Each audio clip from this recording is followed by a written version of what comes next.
आज हम हैं राजेश अग्रवाल जो कि बीजेपी के प्रत्याशी हैं वार्ड नंबर 115। उनके बेटे से हम बात करने जा रहे हैं। तो मैं आपका नाम जानना चाहूँगा। अभिषेक अग्रवाल। अभिषेक अग्रवाल। अभिषेक जी, आपके फादर यहाँ पर बीजेपी के प्रत्याशी हैं और बहुत ही इनका नाम सुना जा रहा है और बहुत ही ज़ोरों शोरों से यहाँ पर इनके लिए बातें की जा रही हैं कि ये एक विजयी कैंडिडेट हो सकते हैं। तो आने वाले 4 दिसंबर को लोगों से क्या अपील करना चाहेंगे पहले तो? जी, सबसे पहले मैं ये अपील करना चाहूँगा कि जो अनुभव मेरे पिताजी राजेश अग्रवाल जी को है, और अनुभव ये एक पीढ़ी का नहीं है, ये हमारे दादाजी और इवन मेरे जो पिताजी के दादाजी थे, तो वो इस क्षेत्र में 1973 से रह रहे हैं। जब उत्तम नगर के अंदर गिने चुने मकान होते थे, हम तब से उत्तम नगर के अंदर रह रहे हैं। जब उत्तम नगर में कोई भाजपा को नहीं जानता था और कांग्रेस का यहाँ पे एक दबदबा होता था, तो हमारा परिवार उन चंद लोगों में से एक था जिसने यहाँ पे बीजेपी का झंडा उठाया, और यहाँ पे एक बीजेपी को सक्रिय बनाने में मेरे दादाजी का, पिताजी का एक बहुत बड़ा हाथ रहा है। तो अभिषेक जी, राजेश जी का कहना है कि ये बहुत ही सामाजिक कार्यकर्ता रहे हैं बीजेपी के और बहुत ही समय से आपकी फैमिली बीजेपी की कार्यकर्ता रही है और बहुत ही अच्छे से यहाँ पर लोग आपको जानते हैं। तो बहुत ही संतुष्ट दिख रहे हैं आपके कार्यकर्ता कि राजेश अग्रवाल जी तो जीते हुए हैं। तो क्या ये संतुष्ट दिखना आपके कार्यकर्ता के लिए हार का कारण तो नहीं बन सकता है?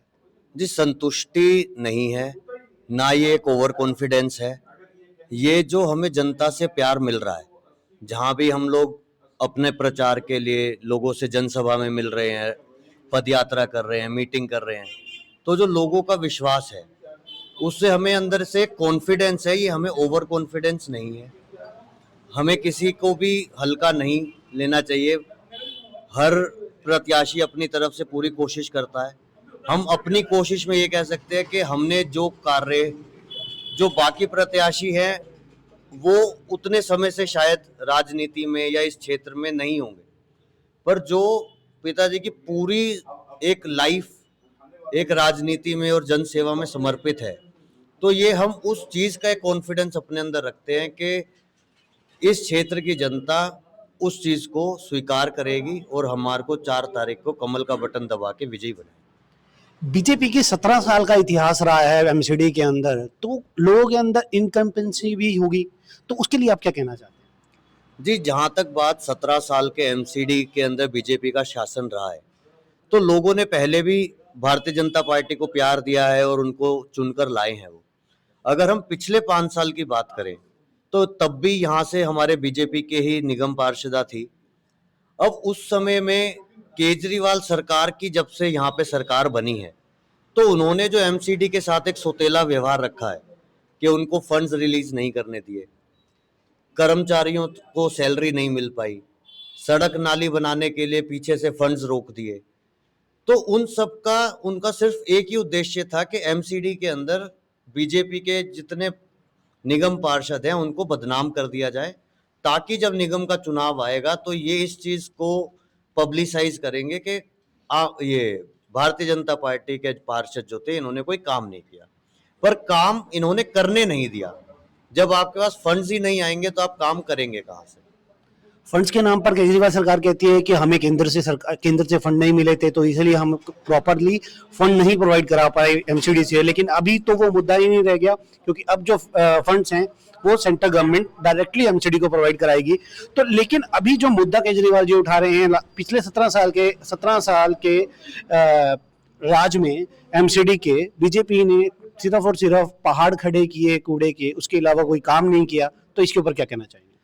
जी, केजरीवाल जी कोई ऐसी चीज उठा देते हैं जो उनको ऐसा लगता है कि लोगों को सुन के बहुत अच्छा लगेगा। अब लैंडफिल साइट हर एक स्टेट में है, वो पंजाब में भी है, वो दिल्ली में भी है, वो हरियाणा में भी है, वो हर जगह है। और आपकी जानकारी के मैं आपको बता दूं, लैंडफिल साइट की हाइट डे बाय डे कम हो रही है। वहाँ पे भारतीय जनता पार्टी के जितने मेंबर ऑफ पार्लियामेंट्स हैं वो सब वहाँ पे काम कर रहे हैं और डे बाय डे उसको कम कर रहे हैं। और जिस तरीके से उनका सिर्फ ध्यान भटकाने का एक मुद्दा रहता है, उन्होंने लैंडफिल साइट का मुद्दा कब उठाया? जब दिल्ली में प्रदूषण बहुत ज्यादा हो गया, तो वो ध्यान भटका देते हैं लोगों का कि मेरे से कोई पोल्यूशन का नहीं पूछेगा तो चलो मैं लैंडफिल साइट बोल देता हूँ। तो उनसे अगर पूछा जाए कि दिल्ली के अंदर इतना प्रदूषण हो जाता है कि एक इंसान 50 से 60 सिगरेट का धुआं अपने अंदर लेता है। अब मेरे खुद के जो मेरे साथ पढ़े हुए दोस्त हैं जो मल्टीनेशनल कंपनी में काम करते हैं, तो वो लोग वर्क फ्रॉम होम कोविड की वजह से जो चल रहा है, वो लोग दिल्ली छोड़ के देहरादून या फिर कहीं दूसरी जगह चले गए कि यहाँ पे हमारे बच्चों की तबीयत खराब हो जाएगी। तो वो माहौल एक दिल्ली की जनता के अंदर उन्होंने बना दिया है कि जो कैपेबल है वो बंदा दिल्ली छोड़ के दूसरी जगह जा रहा है कि भाई इतना प्रदूषण होता है कि मैं यहाँ अपने छोटे बच्चों को नहीं रख सकता। यहाँ पर एक जो कैंडिडेट हैं वो आम आदमी पार्टी के भी हैं, उसके अलावा कांग्रेस के भी हैं, शायद कोई भी, मैंने सुनने में आया है कि कोई भी इंडिपेंडेंट प्रत्याशी यहाँ पर नहीं लड़ रहा है, क्या ये बात सही है? हाँ जी, यहाँ पे सिर्फ 3 प्रत्याशी है जो तीनों मेजर पार्टीज के ही हैं, भारतीय जनता पार्टी के, कांग्रेस के और आम आदमी पार्टी। तो आप आम आदमी पार्टी को किस तरह से अपना प्रतिद्वंदी देख रहे हैं? देखिए, आम आदमी पार्टी के प्रतिद्वंदी, इसमें कोई दो राय नहीं है जी। इस वक्त दिल्ली के अंदर आम आदमी पार्टी की सरकार है और वो लोग अपनी तरफ से भी मेहनत करेंगे। पर अगर हम पिछले कुछ समय की बात करें तो आम आदमी पार्टी का जिस तरीके से बार बार कभी शराब घोटाला, कभी स्कूल बनाएंगे, स्कूल नहीं बनाए, गली गली में ठेके खोल दिए, और प्रदूषण, मतलब बहुत सारी चीजें हैं जो धीरे धीरे अब जनता के सामने आ रही हैं। जो जो वादे इन्होंने करे थे 8 साल से और करे ही जा रहे हैं कि जी हम यमुना साफ कर देंगे, फिर 5 साल बाद बोल देते हैं जी अगले चुनाव तक यमुना साफ कर देंगे, फिर बोल देते हैं यमुना साफ कर देंगे। तो अब धीरे धीरे जनता को उस चीज का समझ आ गया है कि ये लोग सिर्फ और सिर्फ ऐसी बातें बोल के लोगों को भ्रमित करते हैं, एक्चुअल ग्राउंड पे वो कुछ नहीं कर रहे। केजरीवाल जी कहते हैं कि हमने जनता को पिछले 8 साल में पानी मुफ्त दिया है, बिजली मुफ्त दी है, इसके अलावा अच्छे हॉस्पिटल बना दिए, स्कूल अच्छे बना दिए, एमसीडी में भी वो कुछ इस तरह का काम करना चाहते हैं, तो उसके बारे में क्या कहना चाहिए? जी, जहां तक बात बिजली मुफ्त, पानी मुफ्त की है, हमारे क्षेत्र में पानी की समस्या अपने आप में बहुत बड़ी समस्या है। यहाँ के लोग कह रहे हैं हमें पानी मुफ्त नहीं चाहिए, हमें पानी चाहिए। जो सरकार यहाँ तक पानी ही नहीं दे पाई, अब वो मुफ्त, जब पानी नहीं आ रहा तो वो मुफ्त ही होगा। और जहां तक बात बिजली की है, हमारे क्षेत्र के अंदर ज्यादातर लोगों के घर में एसी, कूलर, पंखे सब कुछ है। तो मैं नहीं मानता कि 5%, 6% लोग शायद ऐसे हों जिनका सर्दियों में बिल कम आ जाता हो, पर उन्हीं का भार सारा कमर्शियल लोगों पे पड़ता है। सबसे ज्यादा कमर्शियल यूनिट जिनके दुकान है, फैक्ट्री है, वो पूरे हिंदुस्तान में दिल्ली के अंदर है। भाई आप घरेलू घर के अंदर लोगों को खुश कर रहे हो, पर आप कारोबारियों को तो दुखी कर रहे हो। तो बात है ना कि आप कान यहाँ से पकड़ो चाहे यहाँ से पकड़ो, पर जनता परेशान है। आप अपने एरिया में कांग्रेस के प्रत्याशी को कैसे देखते हैं? जी, कांग्रेस के प्रत्याशी का बहुत ज्यादा मैं कुछ नहीं कहूंगा, क्योंकि कांग्रेस का वर्चस्व धीरे धीरे जैसे पूरे देश में ही कम हो गया है। तो कांग्रेस के साथ मुझे नहीं लगता कि अब इतनी ज्यादा लड़ाई रहेगी। बाकी प्रत्याशी अपने आप में हर इंसान स्ट्रांग होता है, हमें किसी को भी हल्का नहीं लेना चाहिए। अब उनकी अपने क्षेत्र में, इस क्षेत्र में क्या पकड़ है, वो कितना प्रयास करेंगे, क्योंकि निगम का चुनाव बहुत छोटा चुनाव होता है। अगर यहाँ पे प्रत्याशी की इमेज अच्छी है, उसके संपर्क अच्छे हैं, तो भी वो जीत सकता है। तो उसके अंदर कांग्रेस एक पुरानी पार्टी है, पर अब जो हमारे प्रत्याशी है कांग्रेस के, वो किस तरीके से अपनी रणनीति बना रहे हैं वो ही जाने।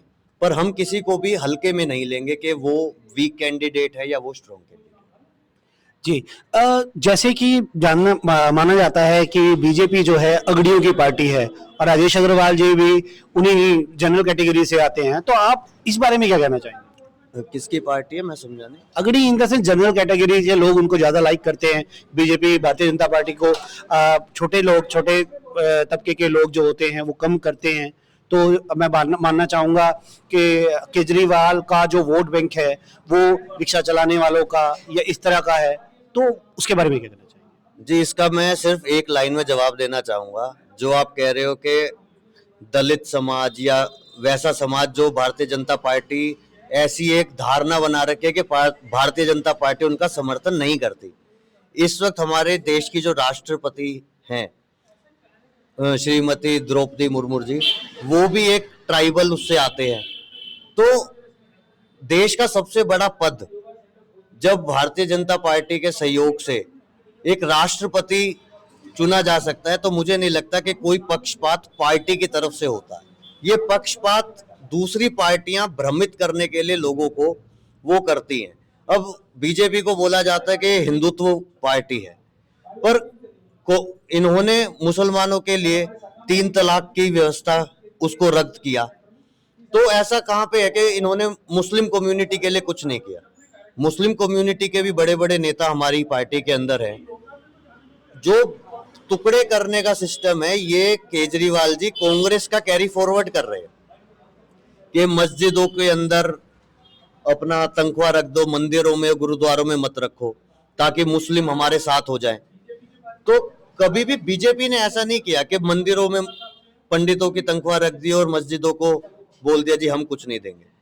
तो ये जो तोड़ने की राजनीति है, ये इन लोगों की है, और ये सारा ब्लेम एक तरीके से बीजेपी पे डाल देते हैं। अभिषेक जी, बहुत बहुत धन्यवाद इस इंटरव्यू के लिए। बहुत अच्छा लगा आपसे बात कर आपकी आवाज जनता तक पहुंचाने का पूरा हम लोग सहयोग करेंगे। धन्यवाद।